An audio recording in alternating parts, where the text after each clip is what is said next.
Full disclosure, I've never seen a cryptid, nor do I have the desire or inclination to, but there is a reason I am armed when I am in the wilderness.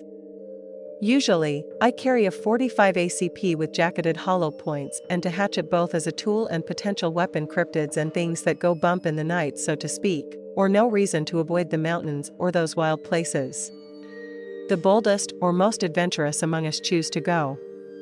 My experiences are all gut feeling. The way I see it. You have instincts and awareness for a reason. Your senses, including intuition and a sixth sense, what I refer to as your gut, keep you alive. I am an avid bow hunter. And it was an alone hunting trip that this occurred on. It was the second day of the trip. And I had not run into a whole lot or had a shot opportunity yet, thinking the elk were at a lower elevation. I sat out on the afternoon hunt into a valley.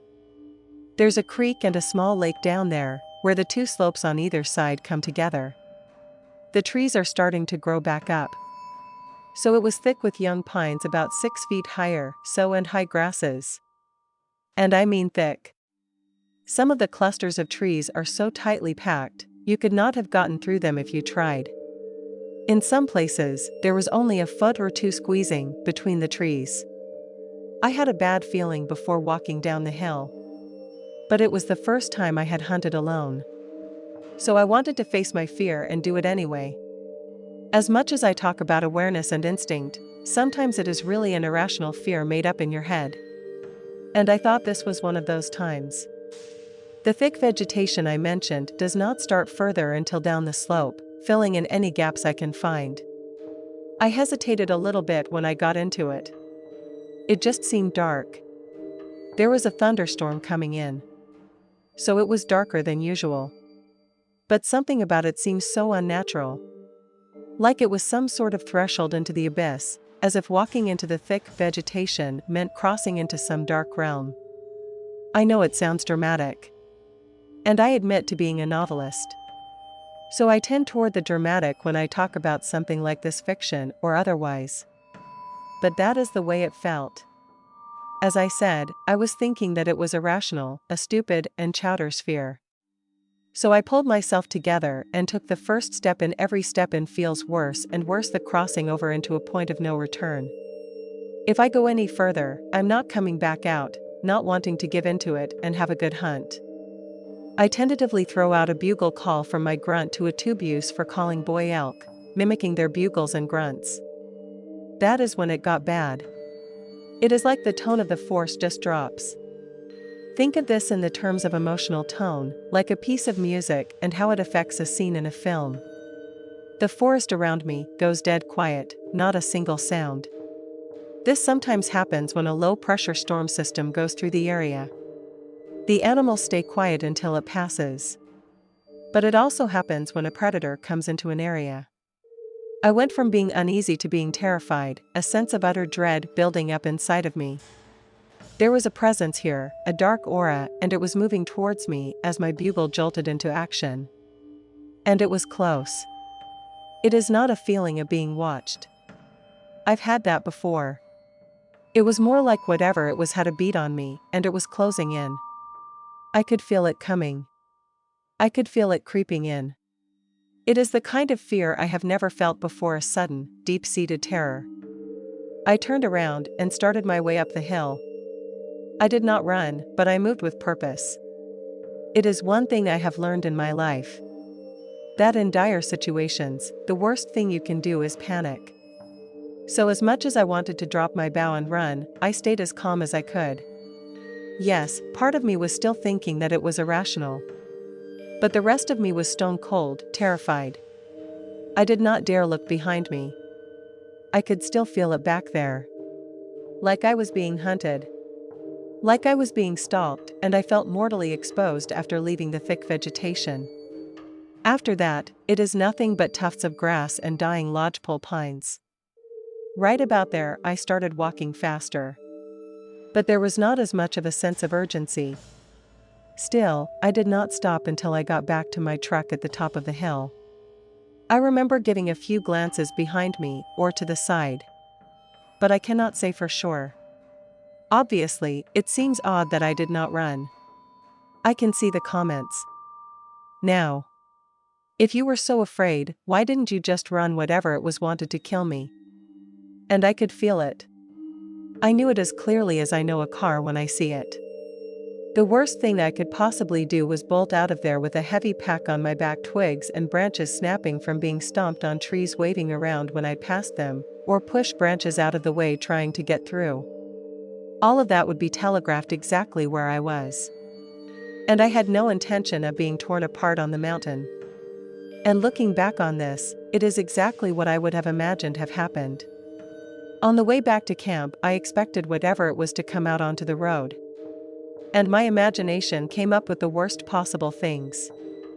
A dark and vicious creature hell-bent on tearing me limb from limb. A really heavy rainstorm with a lot of wind came in later that evening. And I figured I got rained out and didn't want to get crushed by a falling tree while I sleep. It would have been a good excuse as any to leave. And I guess that would make sense to ending my trip early to everybody else. But what I really wanted was to get out of there as far away as I could. And I'm never going to forget what happened. It was kicking myself the whole way home, thinking maybe I was being cowardly. Being run off the mountain the way I had been. I am the kind of guy that faces my fears, faces the difficulties of life with determination and sheer force of will. Naturally, I beat myself up over this. Like I betrayed myself in my goals. But I think it is a reminder of what could be out there in the wilderness. Things we do not know about, things we cannot quite explain, things that are deadly.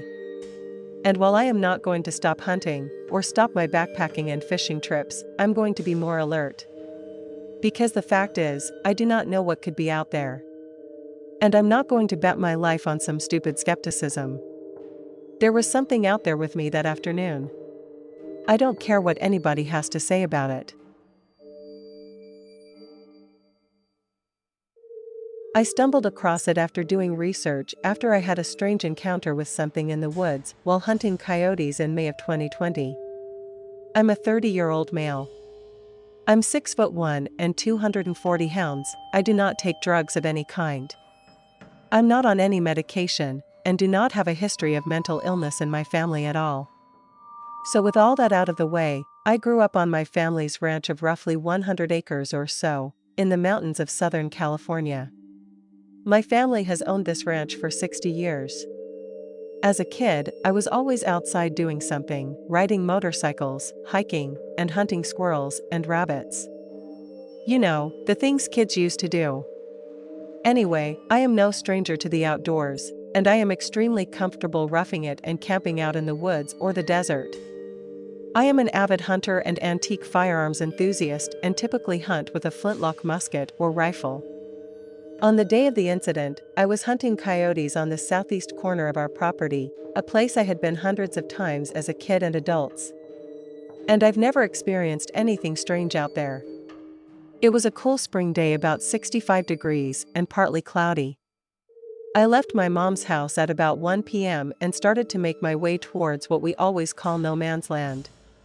No man's land is about 1,000-acre parcel that neighbors of our property to the east. And I can honestly say had never stepped foot on until this day. My folks along the rest of the family have always told my brothers and me not to go out there because it was private property. And we do not know who owns it.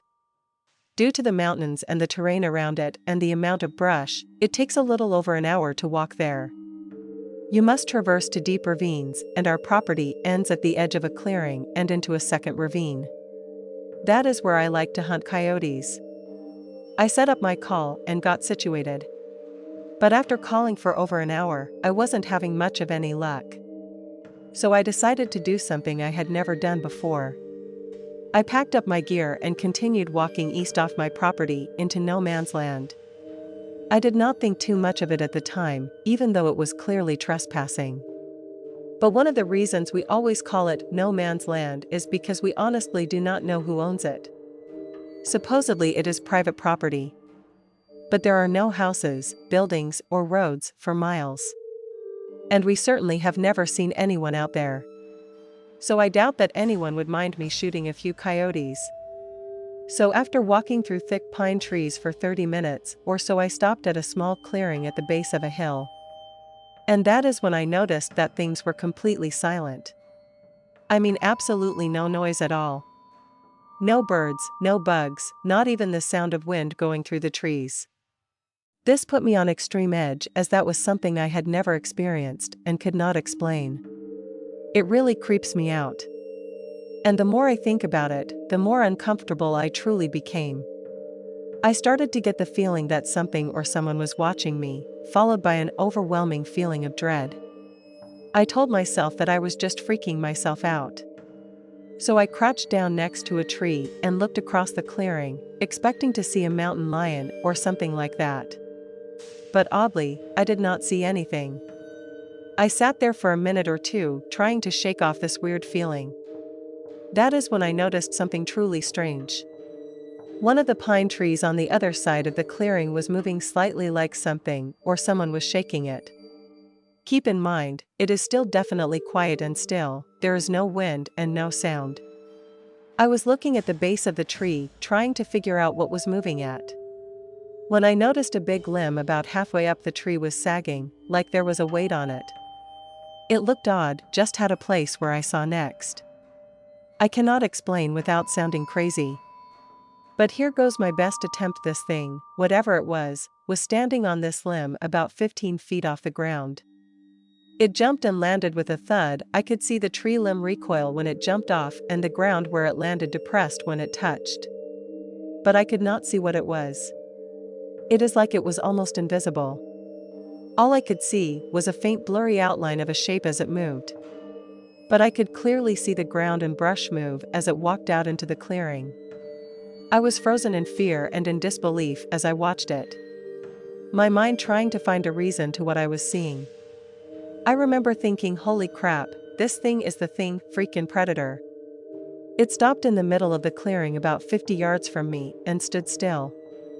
When it was still, I could not see it except the grass, and the clearing was about knee-high. And I could see the grass parted around its legs. Whatever it was walked on two legs like a human being, armed with only my .45 caliber flintlock rifle and tomahawk. I thought it would not get a better shot at it, and right then, so I cocked my rifle and took aim. But as soon as I raised my rifle at this thing, I could see its blurry outline as it ran at an inhuman speed and jumped back some 20 feet back into the pines. I could see you in here, the trees moving and limbs breaking as they jumped from tree to tree. I got up and ran as fast as I could back towards the ranch. I have never run so fast in my life. When I crawled out of the first ravine and was finally inside of my mom's house, I turned around and looked behind me, trying to catch my breath. And I waited and watched. But I saw nothing. That is when I noticed that all the sounds were back. I could hear birds and crickets and all the usual sounds of the woods. I walked back to my mom, scanning the area, looking around frantically, expecting to see it any second. But I never did. My mom knew something was wrong the second I walked in, but I did not tell her anything. As soon as I got home, I was trying to explain it to myself. I was tired, I was dehydrated. My eyes were playing tricks on me, and so on. But that was just not the case. I know what I saw was not my imagination. I was not tired. I have plenty of water. I have not told anyone my story because I know it sounds flat out nuts. Sometime later, I was visiting my uncle who lives on the ranch. And he mentioned hiking out in no man's land back in the 1970s. I asked him if anything weird ever happened out there. And all he said was, there's weird stuff out there, man, bad Indian vibes. I only went out there one time. And that was enough for me. The thing is, my uncle was in the 82nd Airborne and is a combat Vietnam veteran, and is one of the toughest, most badass dudes I know. And for him to be freaked out about no man's land tells me a lot. I don't know what's out there. And I'm not sure what I saw. But I can tell you, I do not ever plan on going out to no man's land ever again. I've heard a lot of stories about skinwalkers and winter ghosts. But I've not heard anything that sounds quite like what I saw. Any information would be very helpful. I still remember the days if it were yesterday. This was on my trip to Sweden, and an excluded location in the middle of a nature reservoir. During winter holidays, I set up in a small abandoned hunting shack, which I got taught by one of my friends who is a native and has previously visited there. The first few days went as expected. I was hiking around the area, checking out wildlife and nature, and just enjoying my time. However, after day 5, strange things began happening. After a long day of hiking, I was sitting back in the hunting shack preparing a meal on the portable gas stove I had brought with me. The sun was beginning to set and the woods were filled with fake gold shimmers of the sun. After consuming my dinner and having a little time to relax and rest, I went to go for a leak outside. The moment I touched the doorknob, I got filled with the most intense dread, as if my body were telling me not to open the door. I stood in front of the door for probably a few minutes before I eventually said it was probably nothing, and I went outside.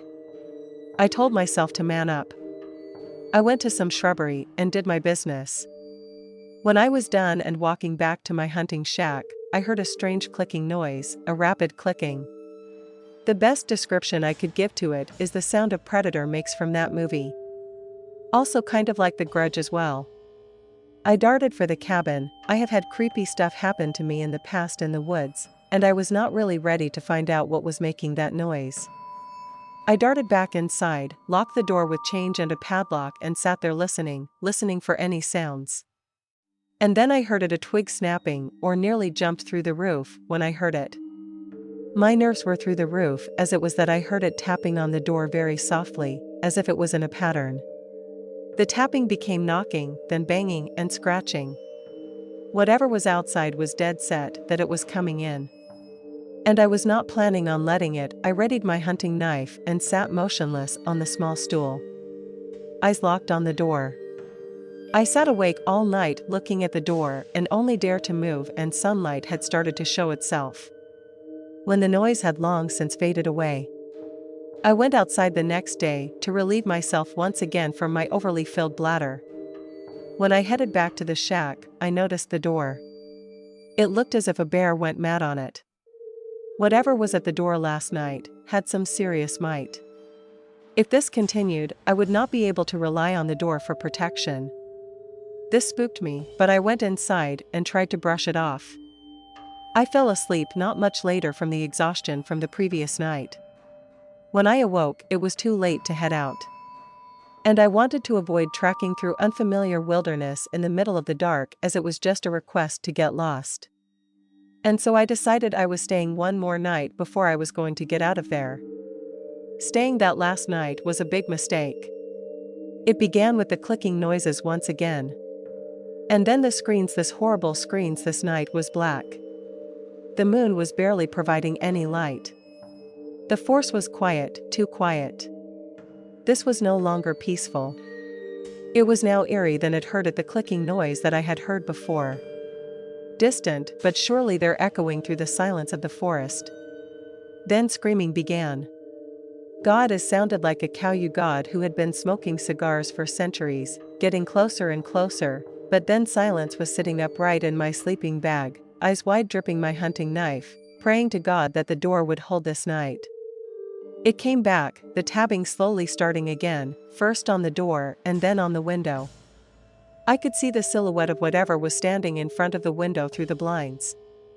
The moon provided me just enough light to roughly make out some features. It looked humanoid, but it wasn't.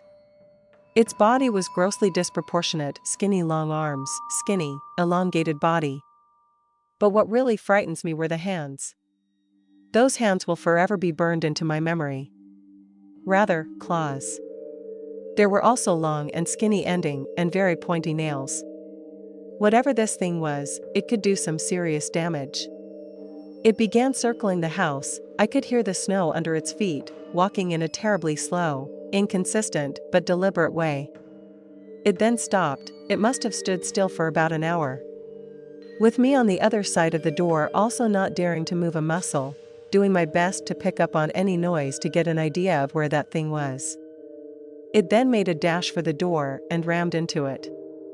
I could see the old hinges struggling to withstand the power that this thing was throwing into the door. I knew if this door gave up that I would be next.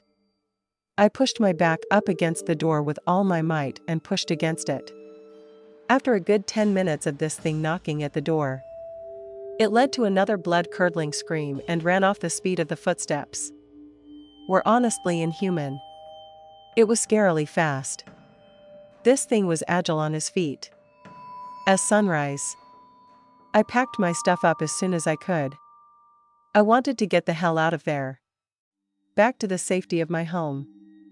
When I finished packing, I immediately went for the direction of my car. It took me a long time to walk to my car, taking breaks from exhaustion. I had not slept last night and was carrying all of my heavy equipment. When I was nearing the place where I parked my car, it was already getting dark again.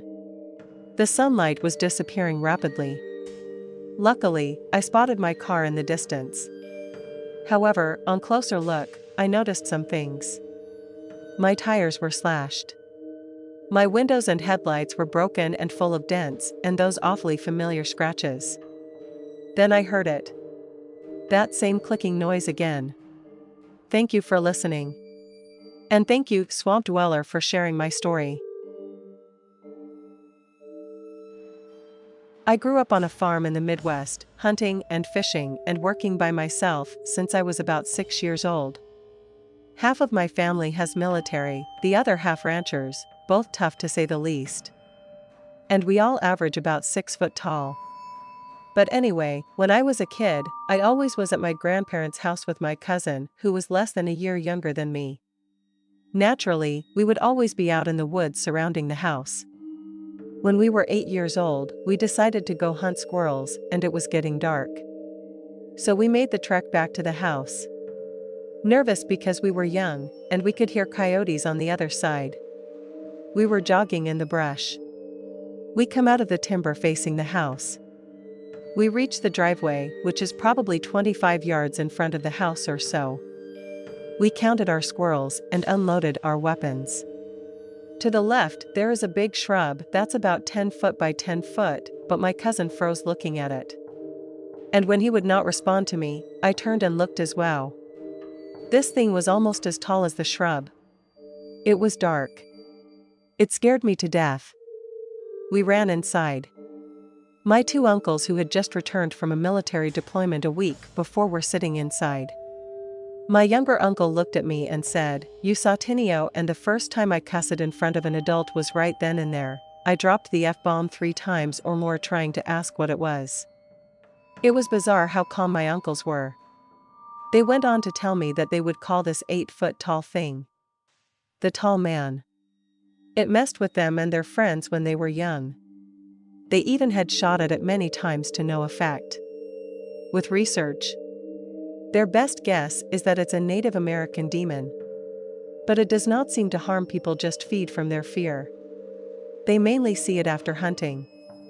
This caught me off guard because you would think any demon would be violent. Fast forward 10 plus years. I had graduated high school and joined the Army as a combat engineer. I went home for about a week during the winter. The weather had cut off the Wi-Fi to my parents' house. So I called my grandfather and he said his Wi-Fi did work. He was also a Vietnam veteran. When I went over to work on the online training because I was newly promoted, I was sitting in the living room in the evening cussing at my computer for seemingly being slow and for the pointless training. But for some reason, when I look up, there it is. And it was not fear that washed over me, but angry. I stand up and grab the shotgun at the door. And with a family like mine, door guns are definitely a thing. But I walked through the door rack to shell pulled up on the center mass about 20 yards away and put 3 buckshot shells into it. Nothing. I was so filled with rage, I took a step towards it like I was going to fight it, and then it vanished. Then my anger dissipated. What was even happening? What did make me smile is my grandpa walking out with a cup of coffee and a cigarette and laughing about how that thing would be crapping itself by now. Then I cracked a smile because I thought it was funny how a Vietnam vet does not care about a demon, but gets worked up if you park on the grass.